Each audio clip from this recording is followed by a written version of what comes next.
Texarkana Uh, 911. I've been attacked by pit bulls. I'm bleeding. Okay, do you need an ambulance? Yes, ma'am. Okay, where are you at?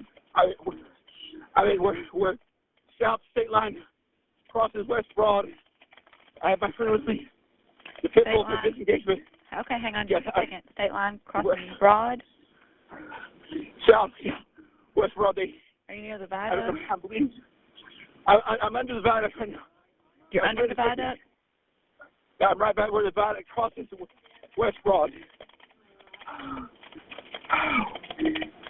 Where did he bite you at?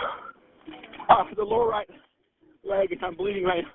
I don't know where else, but that's where it's bleeding. Is the pit bull gone? I dropped my keys. Ma'am? Is the pit bull gone? Already got it. Okay. There were at least three or four. They're gone. It was. Oh God. Oh, you're going. Okay. Listen. I'm going to get an officer headed your way, and I'm also letting an ambulance know. Hang on just a second, and let me transfer you over to LifeNet. Okay? Send God to this problem. Thank you. Yes. Oh God. Sit down. Okay. Oh. LifeNet, what's the address of your emergency? Sir? What's the address of your emergency? My lower right leg is bleeding because I've just been attacked by 3 or 4 pit bulls. Okay, are you at North State Line and Broad? No, it's South State Line and Broad. It's where the West Broad, where the state line crosses over West Broad Street. The far end of West Broad. We already have help on the way for you, okay? Okay. You just got your information from PD, but just stay on the line with me. This is Texarkana, Texas Animal Control, Officer Johnson speaking. Just giving you an update. The dogs have been sent off to be tested. I hope you're feeling better. Thank you for your time. Hey, Mr. Tennison, it's Keith Roadcap with the City of Texarkana, Texas. I've been out of the office, but I did just get your voicemail. I wanted to return your call. And then also, I got a request for some of those documents, and I think they're for you also. So I did prepare them, and I sent them to the city manager's office. You should be getting those documents you requested, except for the copy of the vet's report on when they tested those animals. We haven't received those yet, but I can confirm that it's a negative result. We just got to wait to receive them by mail, but hope you have a good day. If you have any questions, call me back, 903-748-9882. I'm here with the city manager, Dr. David Orr, and the assistant city manager, Dusty, and my supervisor, Michelle Daniels, and we just want to take a second to speak with you. And you got a minute? Sure. All right. Well, Dr. Tennison, this is David, and I just want to tell you I've been briefed from our staff on the situation, and just first off want to apologize on behalf of the city. This is unacceptable, and so we've been working throughout the day of just working on procedures and protocols to keep this from happening again. And so I just want to apologize to start off the conversation because there's no excuse for it. Well, and so thank you. And the other side of it I want you to know is that not only we're working on our procedures and updating them, but there will be some discipline for the employee in this situation. As we've gone back to our old procedures, while there's room for improvement, there was obviously errors made and incorrect information, given out. So I just want to start there and kind of hear from you, I guess, of any major health issues or concerns from this, where you kind of stand and what the city could do in your mind, if anything, to help make this right. Rabies is a horrific way to die. If one of the most horrific ways that we know of. It's just a terrible, fate that people almost always die from. But I haven't had any obvious symptoms, but that's also consistent with rabies itself. Unless there's some explanation I haven't thought of, it appears almost certainly the case that I was intentionally misled with regard to, number one, the testing having been done, and secondly, that the results were negative. I mean, both of which seem to be. It's hard to imagine either one of those claims being made without knowledge of the person making them, that those were false claims. And I'm just wondering if that's your impression, or if there's some other explanation for or motive for how I could have been told this information, which is obviously incorrect. So I'll just tell you, I can't comment on necessarily because I haven't spoken with the employee directly in terms of his statements. I know like that's part of our investigation, and I do know that, like I said, there'll be discipline involved, but I somewhat agree with you. I don't know. It's unclear to me how you can make those statements and not know whether or not they were sent off. So. And that's kind of what we're kind of getting to the bottom of in terms of any future, discipline with our employee. But we're not there yet, I guess, is the long and short of it. I think that he's been interviewed and discussed with this matter already once. And so, from his initial statements, I think there was some confusion, is the best way to say it on his part, as to, in his mind, he thought that the results that he called about were your results. We do have, and we kind of pulled this from staff, but approximately 20 bites a year that are sent off. We have much more than that in terms of total bite numbers, in terms of the number that is sent off to the lab. And so, there could have been a mix-up with, ones that were in process versus your case. We're still trying to kind of narrow that down and get more definitive timeline on, when yours came in versus some others that were still in the system. But to your point, either way, it's indefensible of how because this is a high priority, as you said. This is a life safety issue for us, and with approximately 20 a year, they're all high priority. So it's not. It shouldn't have been a matter of whether you knew or you didn't. It should have been taken care of. And so I'm not sure that we fully, even the confusion part, that we're buying that at this point. Yeah, I mean that if someone was confused, or that's just a degree of incompetence right there. I mean, but I find that hard to believe as well, that was the explanation. But I'm just wondering, if assuming that's not the explanation, like what the motive could have been. And I don't know, but it's just out of speculation. Are you even certain at this point that the dogs were euthanized, or you just have a piece of paper that says they were?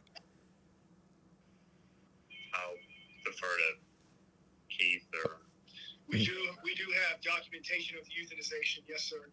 Well, when you say documentation, is it just a sheet of paper that says it happened, or do you actually have physical evidence that they were actually euthanized? Because it's a document that comes from the veterinarian where they were euthanized. Okay, so the actual euthanization and I guess the physical decapitation of the dogs was performed by a local veterinarian? The euthanization is performed by the local veterinarian. The decapitation or preparation is prepared by the animal control officer. Okay. And what was the name of the veterinarian who did the euthanization? Dr. Beth Wheat. WHEAT? Yes, sir. Okay, doctor. Okay, I knew Dr. Wisdom years ago. I didn't know Dr. Beth Wheat, but okay. Well, so that sounds like that's pretty well confirmed. I mean, she could vouch for the fact that she euthanized the 3 dogs. Is what you're saying? Yes, sir. Okay. Okay. It would be confirmatory. It would be a good idea for me to check my titers and make sure that my body actually did develop an immune response to the vaccination, which I suspect it should have done. So I'm not aware of myself being immunocompromised, but sometimes people can be immunocompromised, or if they're sick at the time that the actual immune response to the vaccine can be deficient. So that's something that I should almost certainly do, is just check the titers and make sure that I have antibodies, and make sure there's no evidence of my body not having, being prepared and to fight off the virus, and also, I guess, no evidence of the virus. So, are those, and I don't know in terms of I do have medical, my insurance paid for some of the medical expenses, but I do have medical bills associated with the original pitbull attack, which I have not paid yet at this point. But I also I know I don't to the extent that an insurance company might consider these current inquiries to confirm immunity to be elective procedures. I don't even know if they would pay for that, but is that something that the city would be willing to pay for if I can get a quote on what that might cost to get that confirmational testing done? Yes.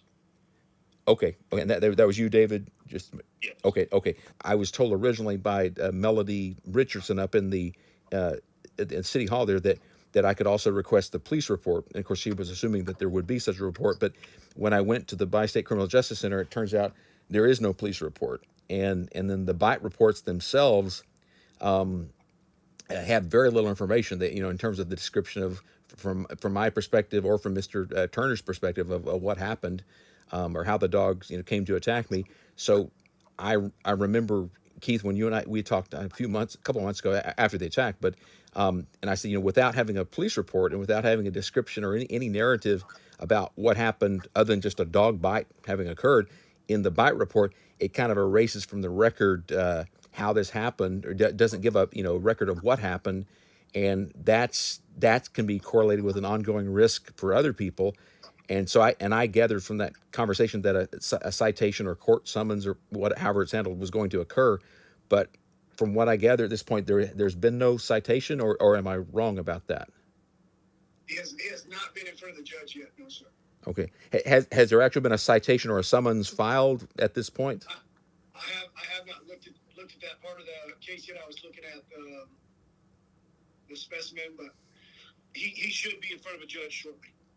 Okay, yeah, man, that certainly seems appropriate. And I don't know anything about Mr. Jarrett Turner other than the name, printed on and I've seen some mugshots of a person who appears to be him, and if it's the same person, there are several other offenses. I wasn't sure if he had set the dogs out on me intentionally or not, but by the time the dogs overtook me, which was fairly shortly after that, I was yelling and screaming for my life, and unless Mr. Jarrett Turner is deaf, it's unimaginable that he could not have heard me screaming for my life. And had it not been for Griff Hubbard, I probably would have been mauled to death.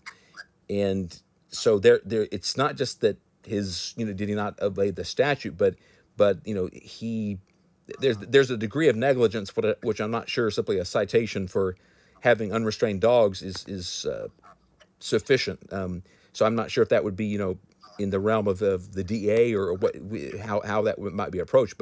But this man almost got me killed by virtue of his not complying with the prior warning. So it's a magnitude. It's not just hey, you had your dogs unrestrained, don't do that again. It's really something much worse could have happened. But then I guess the not having been misled about the rabies testing could also have resulted in a very bad outcome. And I'm just glad that I completed the vaccine series, because some people out there would have said, oh, okay, they didn't have rabies, therefore I don't need to complete the series. And then if they did, like God forbid, that could be an awful outcome. So it's just such negligence. It's really shocking. So I do appreciate you looking into it. I'm glad to be alive. I want to be alive. So I'm just glad that I got the series. But I hope that some sort of justice, can, and greater public safety in general, can result by not sweeping what happened under the carpet or forgetting about it, but kind of to the extent that you're able, using it to help raise public awareness and taking steps to preventive steps to make this less likely. Well, Dr. Tennison, we appreciate those thoughts, because I think it's some of the same thoughts we've had from a staff as we've talked about reviewing our ordinances and exactly right, making sure that this doesn't happen again, however that is. Because, it's all it takes is one, and that's too many, right, in terms of a serious injury or death. And so, we're certainly reviewing it, and you're exactly right. Your case is not alone here.